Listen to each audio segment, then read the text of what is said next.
We'll talk Kawhi Leonard in a second, but first, time winding down. Raptors down 1 to the Pistons. DeMar DeRozan with the, look at this, just a vicious two-hand slam over Anthony Tolliver. I mean, Cece, what's the worst piece of defense on this? Is it Blake running to the corner, or is it Ish Smith setting a screen on his own guy, Reggie Bullock?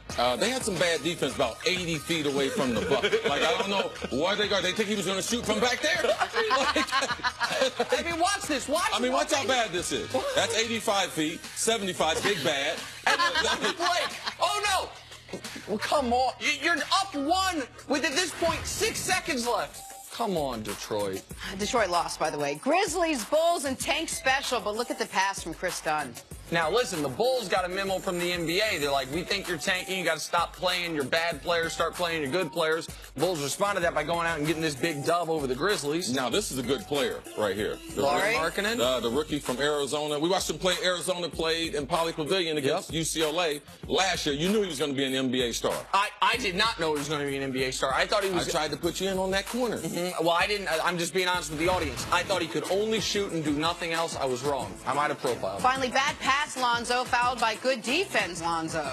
Lonzo, we saw him in that game. I knew Lonzo would be an NBA star. What I didn't know was he'd be such a good defensive player.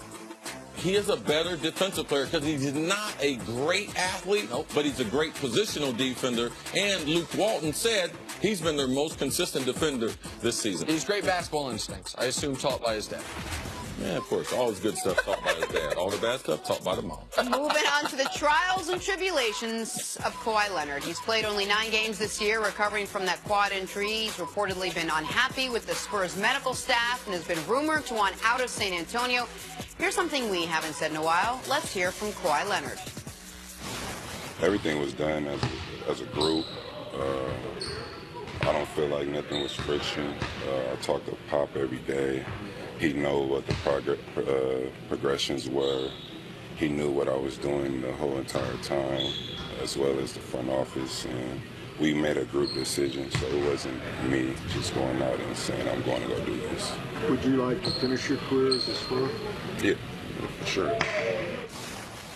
Okay, first of all, he was kind of putting, what is he supposed to say when you're asked that? It's not like, well, let me think about it, I'm not sure. If people didn't hear it, the question was, are you trying to finish your career as a Spur? And he said, yeah, sure. He sort of got caught off guard by a reporter asking the question. But anyway, Cece, are you buying all the comments from Kawhi that the Spurs were kept up to date, kept apprised of all of his medical decisions the whole time and the rest of it? Well, yeah, I know Kawhi. I know some of the people that are around Kawhi. So, for those who don't know him, this is his personality. He's very understated, has a very soft voice. So even in this interview, like, okay, what did he say? What was the question there? Like, this is who Kawhi is. But for full disclosure, there's no way that they could have made a collective decision as a group because teams don't allow you to go outside of their staff from a medical standpoint to get a third or fourth opinion. So him being in New York getting treated, that was his decision that he made, that the Spurs agreed to allow him to do that. When you say teams don't allow you, what you mean is teams don't encourage that. Teams don't say leave here and go get a second opinion. He wanted to do that, so they let him do it. Yeah, there's a reason why the guy is a team doctor. Right. Because he's been paid by the team. And typically, he's an expert in medicine and athletic medicine and injury, so they don't feel like if they did, they would have him on staff. So when you go outside of that umbrella, you're going outside of that. So collectively, did they make this decision together? No, they didn't. Now, being back with the Spurs, I believe that what Popovich said over a week ago, 2 weeks ago, when he said, hey, listen, this thing will expire. If he doesn't get back here at some point, he will put him on the deck, on the rack for the rest of the season. So I believe Kawhi hearing that and Kawhi getting better has him at practice and looking for his return to San Antonio. Does he want to stay there? For now, but I believe that he would say the right thing because it wouldn't help him if he said, I want out of San Antonio, because we saw LaMarcus Aldridge. He went to Pop this offseason, told him, I don't want to be here anymore. He said, good, no problem. You're going to be here. Right. He said, go get me Anthony Davis or Kevin Durant. We'll talk about it. And then, so which meant you're going to be here. Right. Exactly right. So here, am I buying Kawhi's comments? I'm not. I also, though, I think you make a good point, Jenna. It'd be one thing if Kawhi was like, listen, everybody, I have a press conference. I want to say something. I want to be a Spur for life. Thanks, guys. That's different than being put in a position where if he answers that any way other than yes, sure, it is a huge controversy. Absolutely. And so it's not that I feel like he was being disingenuous. I think he was put in a tough spot. But I think the most important timeline of this is Kawhi's hurt. The Spurs clear him. He goes outside the team. We don't know what that doctor said. Kawhi still is not back.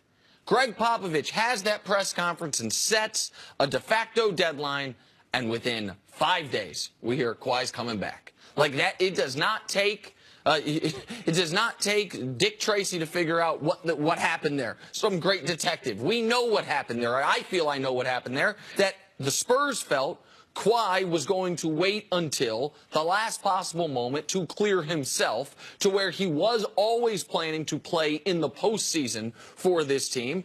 And Greg Popovich made it known that is not available to you. The idea that you're going to come back in game 81 and say, I'll be here for the playoffs, guys, that is not okay with us. So Kawhi came back, and it's just so odd, CC, for a player to be at crosswise with the Spurs medical staff.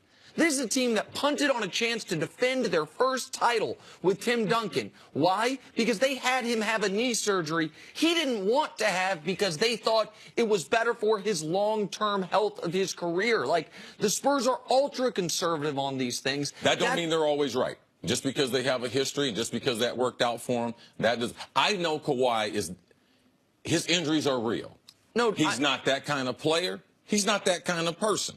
Now, is there certain things in San Antonio he's not happy with? Yes. He's not happy that they don't have the ability to be able to go out in free agency and potentially get one of these big-time players. Because with Aldridge there, what are they, the big two with Aldridge? So that's bothering him. His shoe deal with Jordan Brand, that's bothering him. The economics of that shoe deal, that's bothering him. So there are some real things outside of the injury that I believe play a role in this. What do you think about his relationship with Pop at this point? Do you think just coming back has sort of repaired that? Because there's this thing dangling over him now, this max deal. I mean, in your honest opinion, do you think he'll be back here, sign that, and he moves on? Well, I don't think him and Pop have a problem. I believe Kawhi was injured. And you can't play when you're injured. I believe they might have a difference of opinion, but you have to believe that.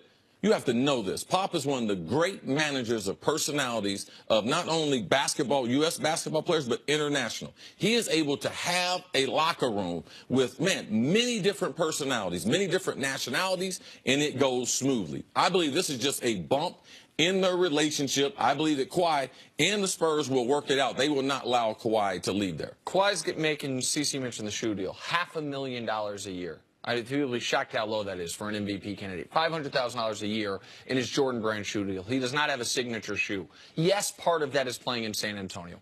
Part of that also, though, for good or for bad, is part of being who Kawhi Leonard is. His personality. His personality. Like, I'm not criticizing the personality. Nope, that's but, who he is. when you are that understated, when you are that low-key, when you don't draw attention to yourself, and you play in San Antonio, it's hard to get people to want to buy your sneakers.